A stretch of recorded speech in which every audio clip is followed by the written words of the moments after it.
If you love ghosts, cryptids, UFOs, and everything that goes bump in the night, then mark your calendars for the West Kentucky Paranormal Expo, happening September 26 in Mayfield, Kentucky at the Mayfield Graves County Fairgrounds. This incredible one-day event brings together some of the biggest names in the paranormal community, including Aaron G. Thompson from Netflix's 28 Days Haunted, Jimmy and Jeffrey from Outlaw Paranormal, The Wind of Rose, Josh Morris, Michael Huntington, Rachel Ravensville, and many, many more special guests and speakers. Your admission is just $15, and that gets you an all-day come-and-go wristband so you can explore at your own pace. Browse more than 35 vendors, enjoy delicious food trucks, attend speaker presentations and panels, meet investigators, hear incredible stories, and dive into the worlds of hauntings, cryptids, UFOs, and the unexplained.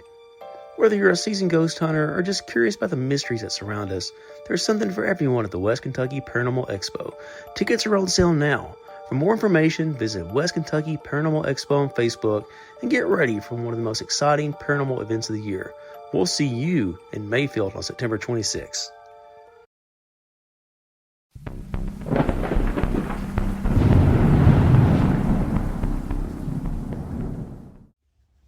Welcome back to Southern Ghost Stories. I'm the American Haunt Historian, Alan Searcy. Glad you guys are joining me today. So, as you guys probably already know, I grew up in Nashville, Tennessee. And in Middle Tennessee, kind of like in New Jersey growing up, people up there have the Jersey Devil. Well, in Middle Tennessee, the folklore, the big thing here is the Bell Witch. I remember being a kid going to this camp in Antioch outside Nashville. It was called Camp Sunshine.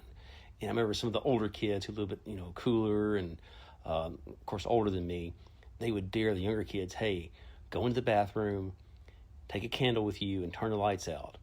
So you sit there in the dark and you spin around 3 times. Each time you say, I don't believe in the old Bell Witch, I don't believe in the old Bell Witch. You do it 3 different times, and then you blow the candle out, and supposedly the Bell Witch will appear behind you. So I was a kid. I was too scared to do that, but that was kind of the thing. So the Bell Witch, it's more than just Tennessee's most famous ghost story. It's a tale woven into the very fabric of Middle Tennessee history. It's a legend that has survived for more than 2 centuries and transformed the small farming community of Adams, which is a little bit outside of Nashville. It's now one of the most famous paranormal destinations in America.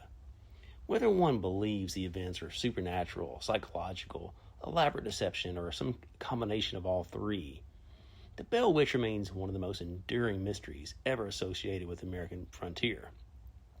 Unlike most ghost stories, this one centers around real people, real places, and a family whose lives were changed forever by something they could never fully explain. To understand the Bell Witch, you first have to understand the man at the center of the story, John Bell. Long before strange voices echoed through his home and before his name became forever linked with one of America's greatest supernatural legends, John Bell was simply a hard-working frontier farmer. Born in North Carolina during the colonial era in the 1700s, Bell grew up in a world that demanded resilience and determination. Life on the frontier was difficult. Land had to be cleared by hand, homes built from timber, and survival often depended upon a family's ability to endure hardship. Bell was not born into wealth or privilege. Like countless settlers pushing westward after the Revolution, he sought opportunity through hard work and perseverance. In 1804, John Bell, his wife Lucy, and their children left North Carolina, and they traveled west into what was the Tennessee frontier. The region around the Red River in Robertson County offered fertile farmland and the promise of prosperity. And Bell purchased land near what would later become Adams, Tennessee, and began building a life for his growing family. Over the years, he acquired additional acres and developed productive fields, becoming a respected member of the community, and he even served as an elder in the Red River Baptist Church. By all accounts, John Bell had achieved the American dream of his era. He had transformed himself from a frontier settler to a prosperous landowner whose opinions carried weight throughout the community. For more than a decade, the Bell family enjoyed relative peace. Their farm flourished. Their children grew. The future seemed bright. Then sometime around 1817, strange things began to happen. According to the earliest accounts, the first sign of trouble came when John Bell noticed a bizarre strange animal in one of his fields. Witnesses later described it as something resembling a dog, although unlike any dog that they'd ever seen, it had the head of a large rabbit. Bell reportedly fired at the creature, but it vanished. Soon afterward, other family members began witnessing strange apparitions. Betsy Bell, John's youngest daughter, claimed she saw a girl dressed in a green dress swinging from a tree branch. Others reported enormous birds, phantom dogs, and creatures that disappeared whenever anyone approached them. At first, these incidents seemed isolated and kind of easy to dismiss, but before long, the activity moved inside the Bell home. The family began hearing strange noises shortly after the sightings around the farm. At first, the sounds were easy enough to dismiss. A knock here, a scratch there.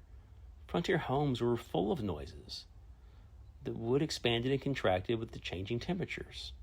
Animals nestled beneath the floors and inside the walls.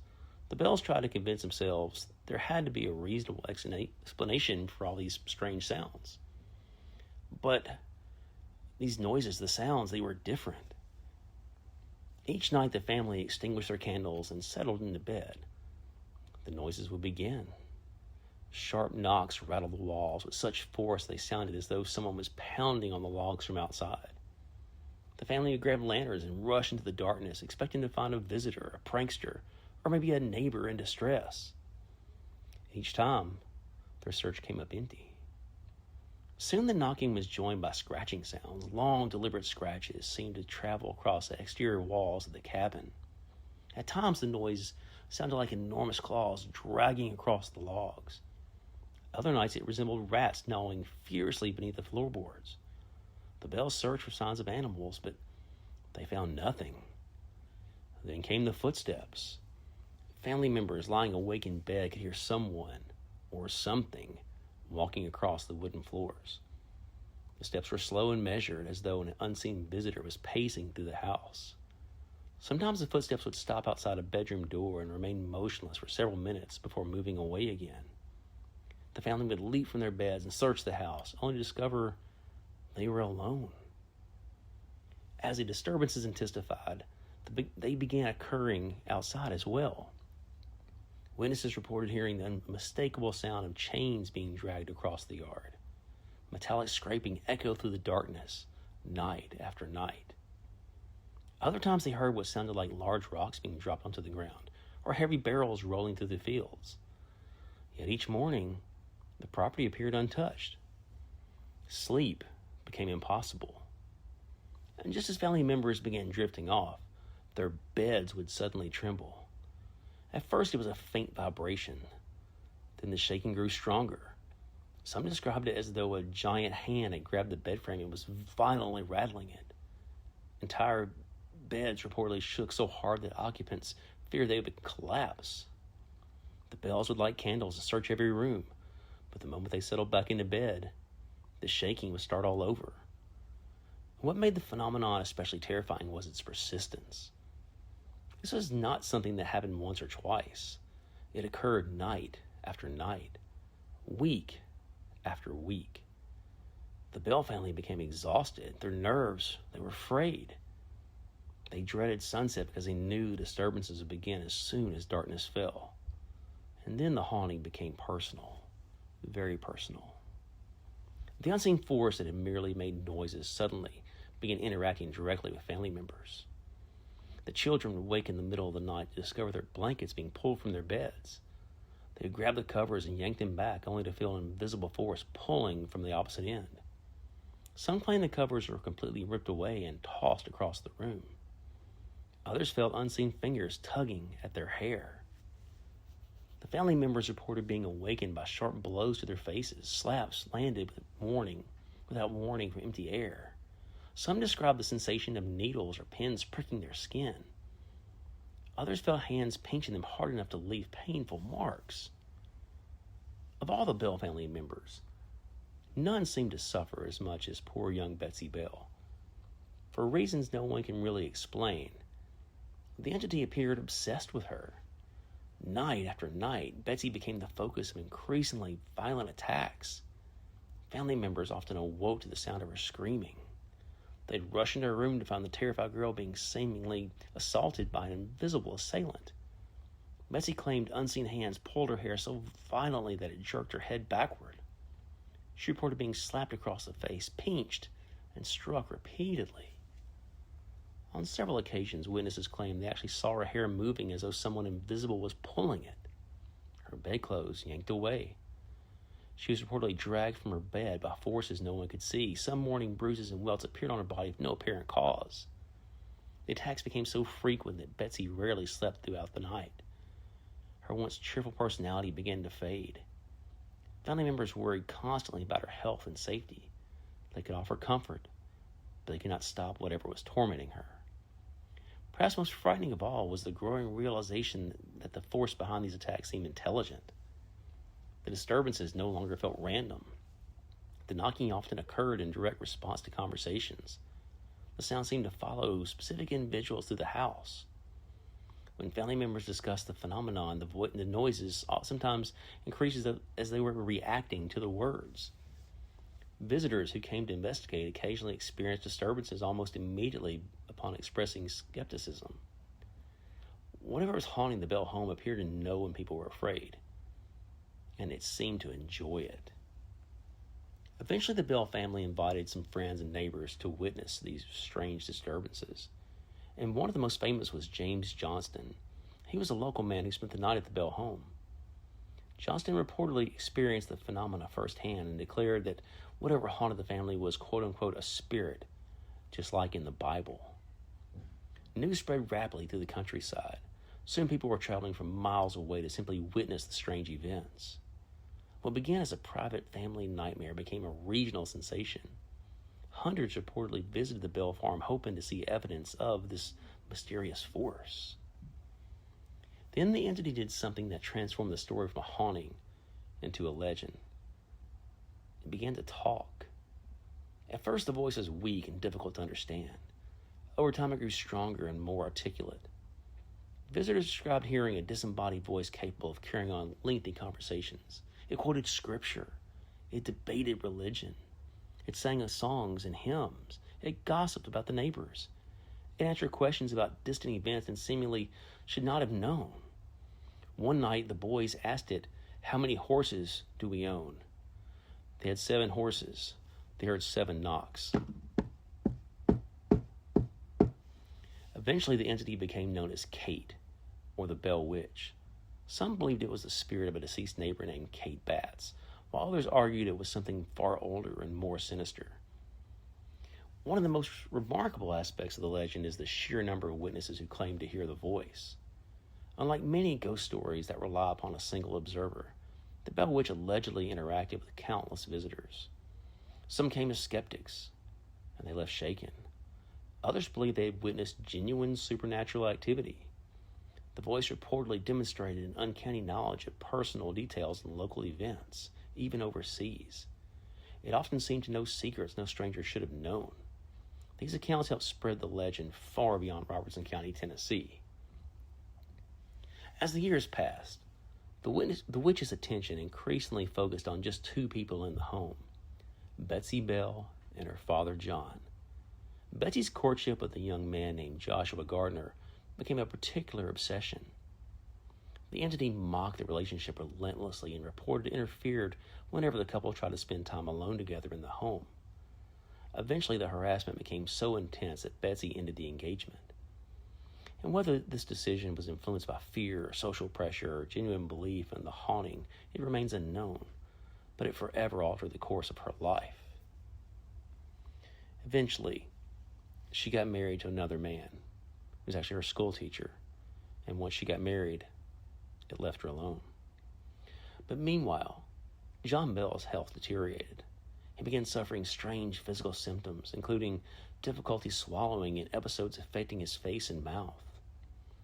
Modern historians and medical research have suggested he may have suffered from a neurological disorder, but 19th century medicine offered little understanding of those kind of conditions. As Bell weakened, the witch's hostility toward him intensified. The entity openly declared its intention to kill him. It mocked him relentlessly, referred to him as, quote-unquote old Jack Bell. The family lived under the constant fear that whatever haunted their home was deliberately trying to destroy its patriarch. And then came December 1820. On the morning of December 19, the family entered John's room and immediately sensed something was wrong. He could not be awakened. Beside his bed sat a small glass vial containing a dark liquid that no one recognized. Family members insisted the bottle had not been there the night before. As panic spread through the house, someone reportedly asked what the mysterious liquid was. Before anyone could investigate further, the familiar voice of the Bell Witch answered, "I gave old Jack a big dose of that last night, which fixed him." The room fell silent.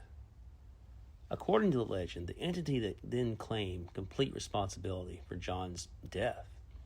The family physician examined John and declared him deceased. Whether Bell died from natural causes, a pre-existing illness, poisoning, or something else entirely remains just a matter of speculation. Yet for those in that house, there was little doubt about who or what had claimed responsibility. The story grew even stranger. Someone suggested testing the contents of the vial. A small amount of the liquid was reportedly placed into the mouth of a cat. Within moments, the animal began convulsing and died. The witch immediately erupted into laughter. News of John Bell's death spread rapidly across Robertson County. For many locals, his passing seemed to confirm what they'd feared all along.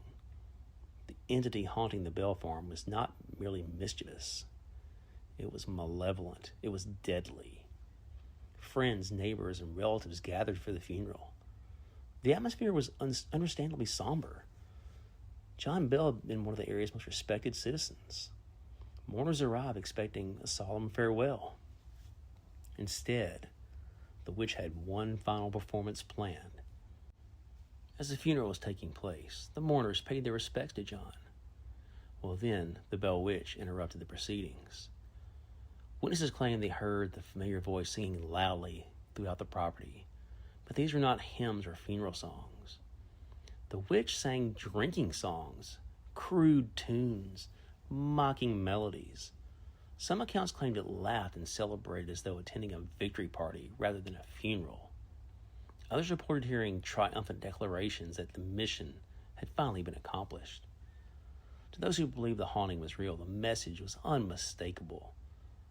The Bell Witch believed it had finally won. In the years that followed, the circumstances surrounding John Bell's death became the most controversial aspect of the entire Bell Witch legend. Skeptics argue that Bell likely died from natural illnesses, and the stories surrounding the vial and funeral grew more elaborate with each retelling. Believers pointed to the numerous witnesses who claimed to have experienced the haunting firsthand and viewed John's death as the culmination of a years-long supernatural assault. Regardless of where one falls in the debate, the impact on American folklore cannot be overstated. Following John Bell's death, the activity gradually diminished. In 1821, the entity announced it was leaving, but promised to return 7 years later. And according to tradition, it briefly returned in 1828 before disappearing once again. But the story never truly ended. And perhaps the most famous chapter in the Bell Witch folklore, it involves future president Andrew Jackson. According to local tradition, Jackson heard reports of the haunting, and he traveled to the Bell farm. He knew some of the Bell children, the boys that served with him during the War of 1812. So Jackson came to visit with them with several companions to investigate to see if this Bell Witch thing was legit. And legend claims that strange phenomena immediately plagued Jackson's party. As their wagon got closer to the Bell farm, it became immobilized by some unseen force. It was stuck. His men got out. They prodded the horse and pushed the wagon, but it wouldn't move. After trying and failing to get the horse to pull the wagon for an hour or two, finally Jackson just shook his head in defeat. It was then he heard a woman's laughter followed by a disembodied voice. "You can go now, General." The horse then began pulling the wagon forward. The men made it back to the Bell farm and made a camp. And throughout the night, they heard mysterious noises, and one of the men was physically attacked. By morning, Jackson declared he'd rather face the entire British army than spend one more night with the Bell Witch. Over 200 years later, Adams, Tennessee remains forever linked to the legend. Visitors travel from around the world to explore the area associated with the Bell family and the famous Bell Witch Cave. It is open for tours, and some say that the witch still resides in the cave. I've heard over a dozen people tell me about strange occurrences about their time in the cave and things that happened after they left. Some people, they take rocks from the cave as a souvenir. It's not a good idea. Shortly after they leave, they have a crash or they get sick. Something bad always happens to them. I know a guy who spent the night in a cave back in the 70s. He didn't take anything, but as he drove home, his car broke down. A sheriff's deputy pulled up and helped him with his car, and he noticed one thing. The caps over the spark plugs had been taken off. The deputy told him, "I don't see how you got this far. Your car shouldn't be working." I don't know, just chalk it up to the Bell Witch. So books, documentaries, television programs, and films continue to revisit the mystery. Paranormal investigators search that cave looking for evidence. Skeptics continue looking for rational explanations. Believers remain convinced something extraordinary occurred on that small farm by the Red River. And what makes the Bell Witch story endure is not simply the ghost itself, it's the humanity behind the legend. At its heart is John Bell, a humble farmer who came to Tennessee looking for a better life. And he built a successful farm through hard work, raised a family on the frontier, and then found himself at the center of one of America's greatest mysteries. More than 2 centuries after the first strange knocks echo through the Bell home, the questions remain unanswered. And if you enjoyed this episode, check out my book, Southern Ghost Stories, Tennessee Tales. I dive deeper into the haunted history of the volunteer state. There's 2 books. I have Tennessee Tales 1 and Tennessee Tales 2. It's all small-town Tennessee folklore like Adams or Smyrna, Portland, Mount Juliet. The books are available on Kindle. If you have Kindle Unlimited, you read them for free. It's a pretty good deal. And speaking of books, make sure you head over to Amazon and check out my latest book, Pistols of Red River. I mentioned this a little while ago, Andrew Jackson, The Dueling Story, Pistols of Red River. It's a wild, crazy tale, and it's all true. You can't make up stuff happened in Nashville in 1806 with the dueling and just the wild time to be alive. And also, be sure to leave a review and subscribe to the podcast. Those reviews help us grow and helps more people find the podcast. And have you been to Monster City Madhouse yet? The new shirt, man, it's a whole lot of fun. And to be honest, I may or may not have given Ben, the owner of Monster City Madhouse, the idea for the shirt. But anyway, the greatest cryptid tag team of all time has arrived. Straight from the deepest forest of cryptid mania comes the Monster Powers, featuring the Yeti and the Bigfoot, and over-the-top tribute to classic 1980s wrestling, monster magazines, and larger-than-life personalities. Packed with colorful retro artwork, outrageous promos, championship gold, and enough cryptid power to shake the woods, this exclusive Monster City Mouse design is perfect for wrestling fans, cryptid hunters, horror lovers, and anyone who appreciates old-school cartoon mayhem. Whether you're tracking Bigfoot, searching for the Yeti, or just ready to watch the mega monsters run wild, this shirt was made to stand out, brother. And you can use promo code SAVE10 to get 10% off your order. That's right, MonsterCityMadhouse.com. Get 10% off your order with promo code SAVE10. Be sure to like Southern Ghost Stories on Facebook and Instagram, and send us questions on our socials for future Q&A episodes. And don't forget, I'll be in Knoxville July 31st through August 2nd for CreepyCon. It's one of the biggest horror conventions in Tennessee. Lots of big-name celebrities like Kane Hodder and Bill Moseley will be there signing autographs. It's going to be a real fun show. Make sure you get your tickets. I'll be signing books in the Southern Ghost Stories booth. Looking forward to seeing some of you guys. Thanks for tuning in. I'm the American Haunt Historian, Alan Searcy, and I'll see you guys tomorrow for another episode.